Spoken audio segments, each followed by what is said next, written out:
nous devons provoquer la bénédiction. Il y a des grâces qui viennent dans nos vies.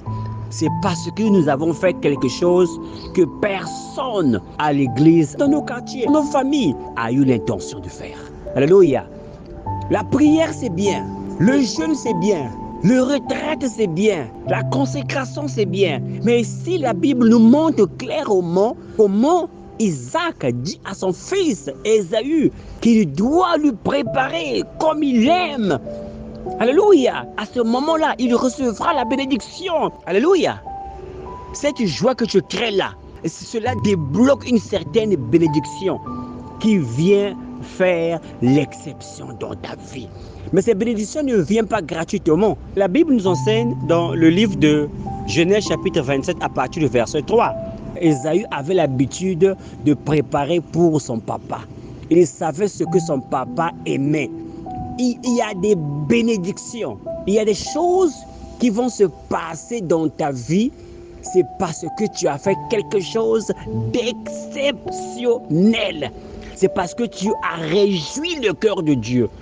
C'est parce que tu as réjoui le cœur d'un frère, le cœur d'une sœur, le cœur de ton père, le cœur de ta mère. Tu as fait quelque chose d'exceptionnel. Tu as fait une démarcation, bien-aimé de le Seigneur. Ici, le prophète Isaac savait que tu dois chasser, tu dois préparer et m'apporter à manger. Lorsque je mange, mon cœur se réjouit, je te bénirai. Je ne sais pas si quelqu'un comprend ce que le Seigneur veut nous dire ce matin. Maintenant donc, je te prie, prends tes armes, va dans les champs et chasse-moi du gibier. Verset 4. Fais-moi un mets comme j'aime. Vous voyez, nous devons provoquer la bénédiction. Alléluia.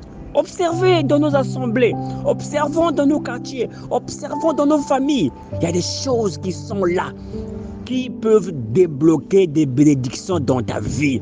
Il y a quelque chose que tu dois faire, mon frère. Allez voir une sœur, bien-aimée le Seigneur, qui est dans le besoin, qui a accouché, personne ne l'a visité, il est parfois l'a abandonné. Toi, tu vas payer visite à cette personne-là, bien-aimé le Seigneur.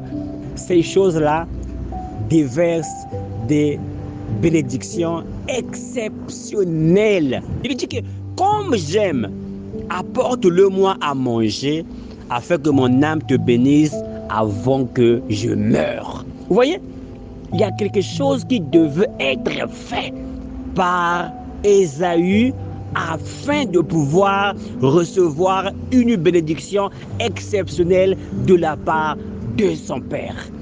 Et nous aussi, en tant qu'enfants de Dieu, nous devons avoir ces révélations-là que beaucoup connaissent mais qui n'appliquent pas.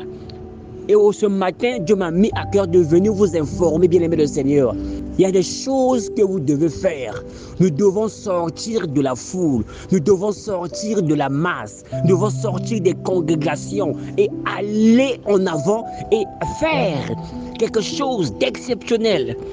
Quelque chose de remarquable qui va pousser que l'attention de Dieu se base sur toi.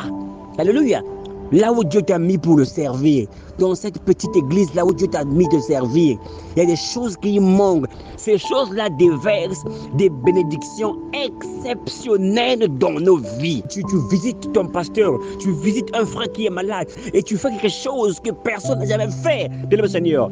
Il y a une certaine bénédiction qui sort de cette joie que tu crées dans le cœur de Dieu, que tu crées dans le cœur des enfants de Dieu.